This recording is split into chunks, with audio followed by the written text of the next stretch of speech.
Hare Krishna, everybody. Welcome to today's reading of Srimad Bhagavatam. We will be discussing from the fourth canto, eighth chapter, verses 14 to 17. So we will get started. Om Namo Bhagavate Vasudevaya. Om Namo Bhagavate Vasudevaya. Om Namo Bhagavate Vasudevaya.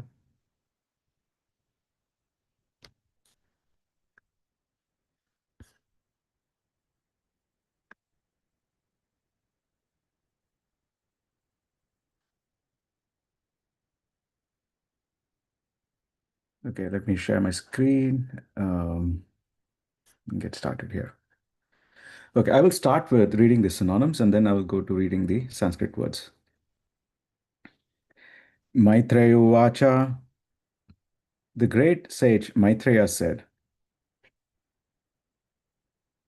Matuhu, of his mother, Sapatyaha, of the co-wife, Saha, he, Durukti, harsh words, Vidaha, being pierced by, Shwasan, breathing very heavily, Rusha, out of anger, Dandahataha, struck by a stick, Yatha, as much as, Ahihi, a snake, Hitva, giving up, Mishantam, simply looking over, Pitaram, his father, Sanna Vacham, silently, Jagama, went, Matuhu, to his mother, Prarudan, weeping, Sakasham, near, Maitreyu Vacha, Matuhu sapantya sadurukti vidaha Shwasan rusha dandahato yatahihi Hitva mishantam pitaram sannavacham Jagama matuhu prarudan sakasham. Translation. The sage Maitreya continued, My dear Vidura, as a snake when struck by a stick breathes very heavily, Dhruva Maharaj, having been struck by the strong words of his stepmother, began to breathe very heavily because of great anger. Because he saw that his father was silent and did not protest, he immediately left the palace and went to his mother.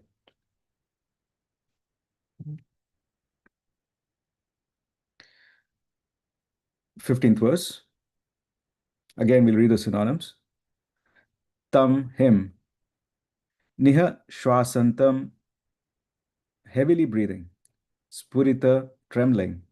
Adhara, adara, oshtam, upper and lower lips. Sunitihi, Queen Suniti. Utsange, on her lap. Uduhya, lifting. Balam, her son. Nishamya, after hearing. Tat, tat paura mukhat, from the mouths of other inhabitants. Nitantam, all descriptions. Sa, she. Vibyate, became aggrieved. Yet, that which. Gaditam, spoken. Sapatnya, by her co-wife. Tam nihishwasatam spuritadi adharostam sunitirutsanga hudiya balam nishamya tad pauramukhan nitantam sa bibyate yad gaditam sa patnya. Translation. When Dhruv Maharaj reached his mother, his lips were trembling in anger, and he was crying very grievously. Queen Suniti immediately lifted her son onto her lap, while the palace residents who had heard all the harsh words of Suruchi related everything in detail. Thus Suniti also became greatly aggrieved. Verse number 16. Sa she utsrisha ut utsrijya, giving up. Dhairyam, patience. Vila Lapa, lamented. Shoka dhava agnina, by the fire of grief. Dhava latha iva, like burnt leaves. Bala, the woman. Vakyam, words. Sapatnyaha, spoken by her co-wife. Smrati, remember. Saroja Shriya, a face as beautiful as a lotus. Drisha, by looking. Baspa Kalam, weeping. Yuvaha said. Shotri Shotsajriya, Dhairyam Vilapa Shoka, Davagna Davagnina Dava, Lateva Bala, Vakyam Sapatnya, Smrati Saroja, Shriyadrasha, Baspa Kalam Yuvaha. Translation. This incident was unbearable to Suniti's patience. She began to burn as if in a forest fire, and in her grief she became just like a burnt leaf and so lamented. And she remembered the words of her co-wife, her bright lotus-like face. As she remembered the words of her co-wife, her bright lotus-like face filled with tears, and thus she spoke. Purport by His Divine Grace, A.C. Bhaktivedanta Swami Srila Prabhupada. Srila Prabhupada ki jai. So this is the only purport that we have in today's discussion. It's a very brief purport. When a man is aggrieved, he feels exactly like a burnt leaf in a forest fire. Suniti's position was like that. Although her face was as beautiful as a lotus flower, it dried up because of the burning fire caused by the harsh words of her co-wife. Verse number 17. Dirgam, heavy. Shwasanti, breathing. Vrijinasya, of the danger. Param, limitation. Apashyati, without finding. Balakam, to her son. Aha, said. Bala, the lady. Ma, let there not be. Amangalam, ill fortune. Tata, Tata, my dear son. Pareshu, unto others. Mamstaha, desire. Bhungte, suffered. Janaha, person. Yet, that which. Para dukkha daha. Para dukkha daha. Who is apt to inflict pain upon others. Tat, that.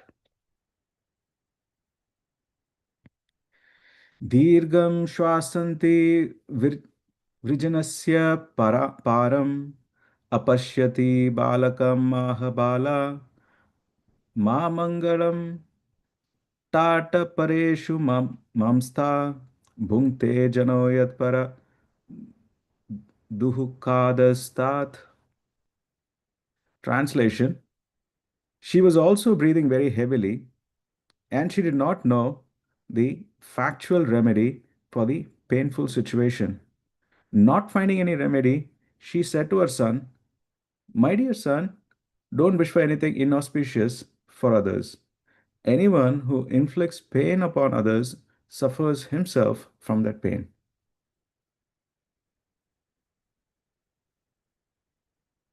So we will stop here.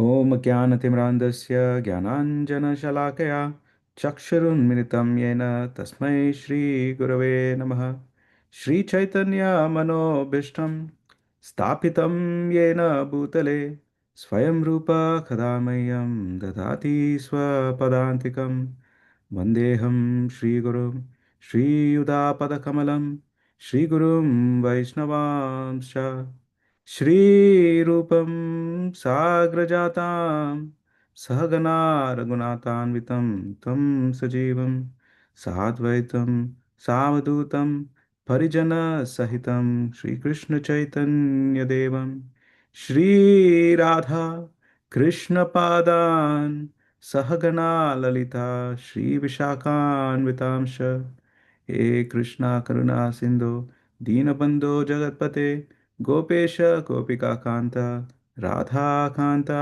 नमोस्तुते तप्त कांचन गौरांगी राधे वृंदावनेश्वरी वृषभानुसुते देवी प्रणमामि हरिप्रिये वाञ्छाकल्पतरुभ्यश्च कृपा सिन्धुभ्य एव च पतितानां पावनेभ्यो वैष्णवेभ्यो नमो नमः नमो विष्णुपादाय कृष्णप्रस्थाय भूतले श्रीमते भक्तिवेदान्त स्वामिनिति नामिने नमस्ते सरस्वते देवे गौरवाणी प्रचारिणे निर्विशेष शून्यवादी पाश्चात्यादेशतारिणे जय श्री कृष्ण चैतन्य प्रभु नित्यानंदा श्री अद्वैत गदाधर शिवासदि गौरभक्त वृंदा हरे Krishna Krishna Krishna Hare Hare Hare Ram Ram Ram Hare Hare. So I would like to welcome once again everybody to today's reading from Srimad Bhagavatam, verses 14 to 17 from the fourth canto of chapter 8. And over the last couple of verses, the last seven verses, we are now entered into the Dhruva Maharaj pastime. And where we are, the last couple of verses was, um, the mother, the the description about King Uttanapada and Mother Suniti, as well as Surichi, and how King Uttanapada has a preferred wife who is Suruchi, although Suruchi is younger to Suniti. And then, we also saw the first couple of verses where Dhruva Maharaj wanted to sit on his father's lap and was rebuked by with very harsh words by Mother Suniti that you did not deserve to sit on the throne or the lap of your father.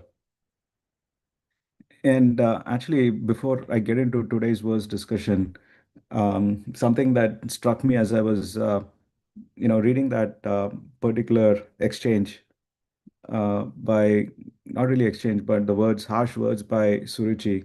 I was thinking that, she uses a reverse sandwich method. I, many of you are familiar with what the sandwich approach is. Like when we have to say something that uh, we want we notice some transgression and we want the other person to improve. We use a sandwich method, both in our spiritual practice, even at workplaces. You talk something, you identify something, and you share something that you like, that the person has done really well, and then you provide a particular correction, and then you further reinforce your something positive. So that's the sandwich method.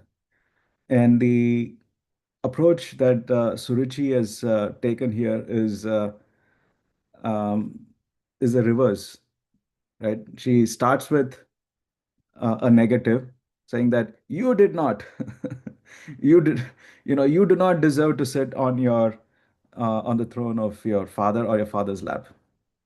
And then she puts a nice sentence, like, you are also the son of the king, which is a positive thing. Like, okay, don't feel like, you're not related at all. And then she does another massive attack, that because you're not born of my womb, um, you're not qualified to sit on the lap of your father. So that's again, the viciousness, the enviousness manifesting, where we start with an attack and then we try to sugarcoat it a little bit, and then we make a kill once again with another negative. So that's the negative consciousness. And the positive consciousness, we have the positive sandwich, where you encourage a person or identify something nice about the person, then you provide the correction, and then you reinforce the positives. So those, anyway, that became really apparent. I really want to share that with all of you. Um, so, these couple of verses, I'll just read these translations. It helps me to just read the English translations as one continuous passage.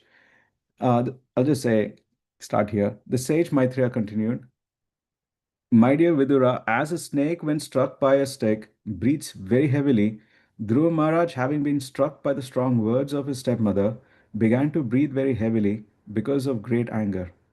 When he saw his father was silent and did not protest, he immediately left the palace and went to his mother. When Dhruva Maharaj reached his mother, his lips were trembling in anger and he was crying very grievously. Queen Suniti immediately lifted her son onto her lap, while the palace residents who had heard all the harsh words of Suruchi related everything in detail.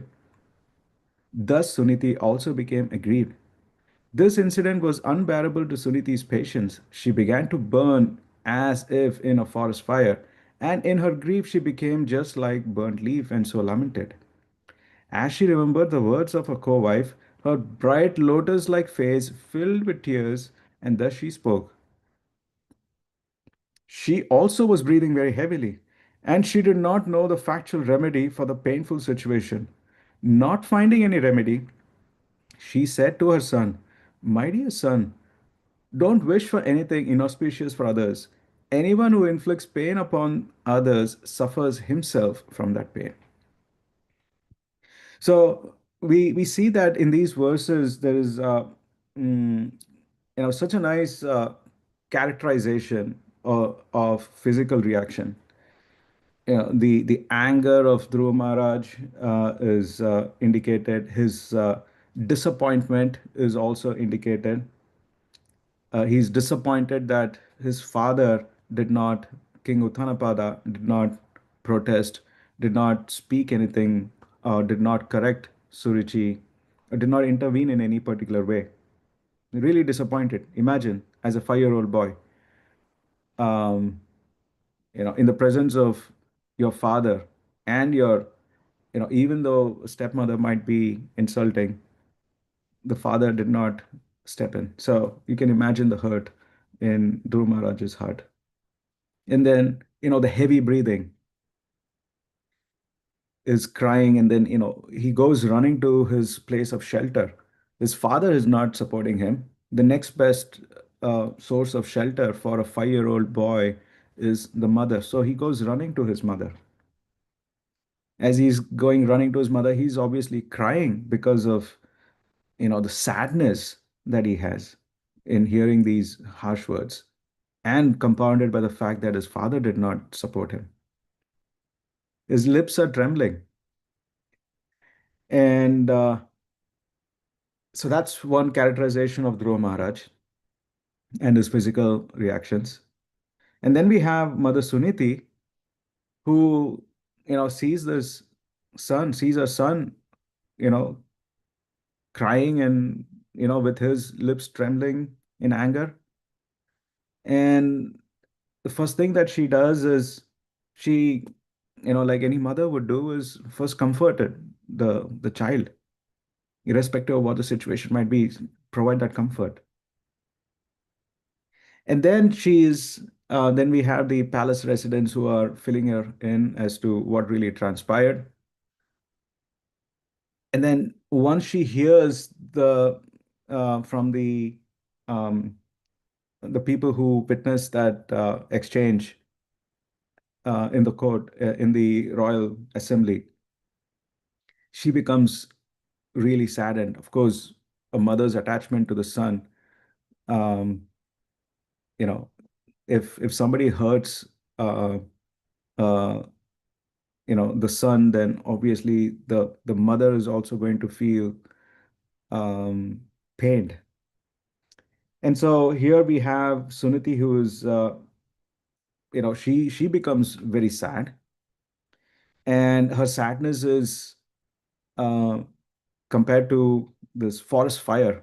That's the she definitely feels the fact that she's being ignored, or there's a the king prefers Suruchi to her, and so that grief is already there. And then with this particular incident, it further inflames that fire into a forest fire. Many times we can tolerate injustice to ourselves, but sometimes when somebody that is very near and dear to us get impacted, or get verbally, physically abused, then the anger and the sadness is even more, um, because of that relationship. and and then actually, on a lighter note, I was contemplating that, um, just like King Uttanapada has a preference for his second wife over his first wife, we also have such attachments to the second wife. It's in over the first wife. Second wife is a Wi-Fi that we all have, the internet and the distractions of the internet. Anyway, that aside, moving on to the physical and the emotional, um, you know, characterization that is happening in these verses. So now Suniti is empathizing, and she's actually feeling that grief, not just for her, not just for herself, but also for the injustice that, apparent injustice that has been caused to her son. And it is described here that, um, she's not able to find, uh, you know, a practical solution. Like she's not able to, in this state of mind, she's not able to determine what she can do. And so,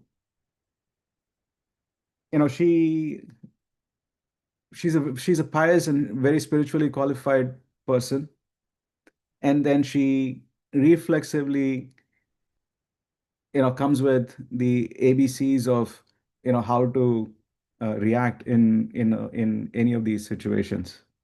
So the first thing that this is the first instruction, that the first guidance that she gives to Dhruva Maharaj is, don't wish for anything ill or inauspicious for others, for, there's a karmic reaction associated with it.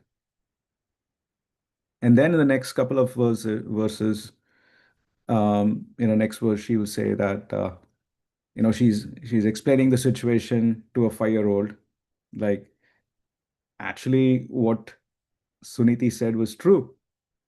And King definitely has a preference for her over me. And in that sense, what she said was true, that, you have to be born of her if you need a place in, um, your father's lap.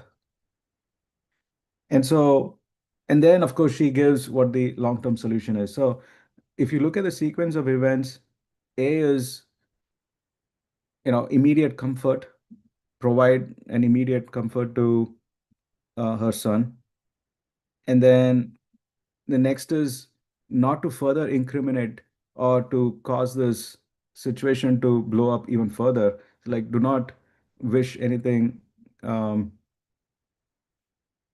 evil, or do not wish anything bad on Mother Suniti, Suruchi. And then, of course, she helps her son understand what the situation is, both practically and then also spiritually, according to the Shastras. And then, fourth is finally, here's a long-term solution. So she acts as this Vartma Pradarshika Guru. Like she says, this is what great souls, have done. This is what your forefathers have done. And you can choose to follow the footsteps. And then, of course, we'll hear later that Narada Muni is that spiritual master that essentially provides the siksha and the diksha to Dhruva Maharaj, and then that story continues. So, um, I would love to get people's feedback here.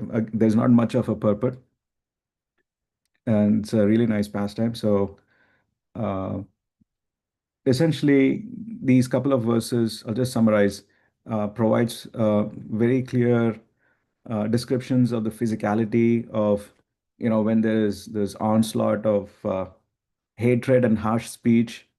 Then, yes, we all undergo bodily symptoms, and we undergo sadness, we undergo um, disappointment and uh, anger.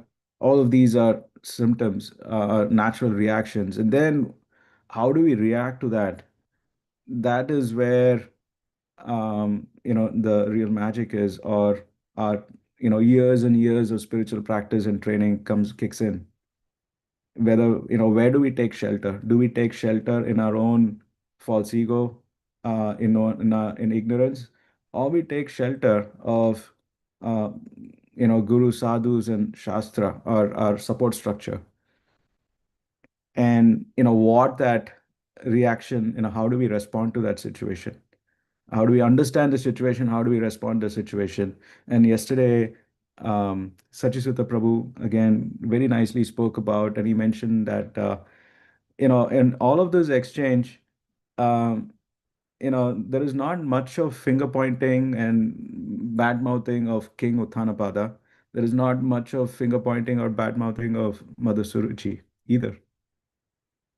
And so, again, Satyashuddha Prabhu talked about, he quoted also Mission Obama, taking the higher path. So we have the simple living, high thinking. And so, what is that high thinking here? And how do you tackle the practicalities of the situation? And then also, come up with a long-term solution. And the long-term solution is, again, that to consider these onslaughts as our reaction, a karmic reaction for some things that would have happened in the past, and also to take shelter of Krishna, of the Supreme Lord. Of course, when there is abuse that transgresses legalities and cultural norms, then appropriate measures have to be taken. Doesn't mean we just forget that, but in general, as we operate in the world, we need to understand the forces in play, and at least not uh, the perpetuator will be taken care of some shape and form, but actually what happens is we hold on to you know that animosity with that person, and that actually is painful for us as we live through our life. And the way the process, this whole pastime also helps one understand how to process that whole onslaught that happened, the injustice that is directed towards us, um, or apparent injustice that is directed towards us, and process it in a way that leaves our system, and also takes us in our takes us higher in our consciousness and closer to our relationship with the Supreme Lord. So I'll just stop here and see what other thoughts and comments are there. Hare Krishna.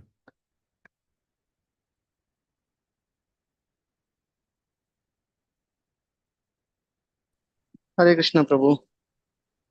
Thank you so much. I was just kind of thinking about the way Suniti did not even. I mean, yeah, you mentioned bad mouth yesterday also. I think Prabhu was talking. I couldn't hear yesterday whole class. So, I mean, the situation that they are in is very troublesome. I mean, especially when the child came with that kind of uh, what you call complaint or whatever we can say. So, right, it was very kind of difficult for the mother. She did not even say anything. She's on the other hand, she's saying don't wish bad for them, right? I mean, it's like very. I mean, it's not easy actually when somebody is in that situation, right? To not even say a single thing about that, right? She's completely kind of diverting him to right path. So that's what I was just thinking about that. Yeah, thank you. Thank you for sharing that.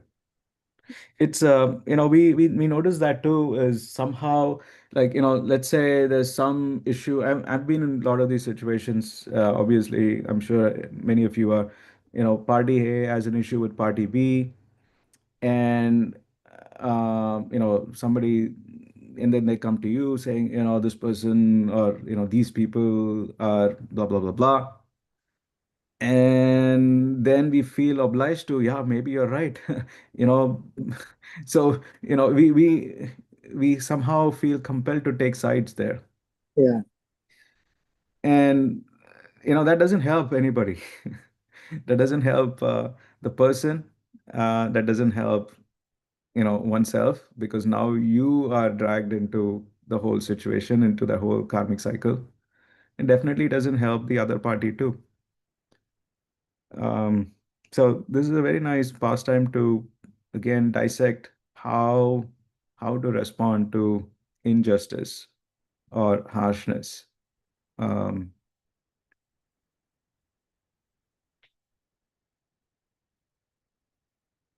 all right. Well, thank you so much for joining, and wish you all a wonderful rest of your day and rest of the week. Hare Krishna. thank you, Prabhu.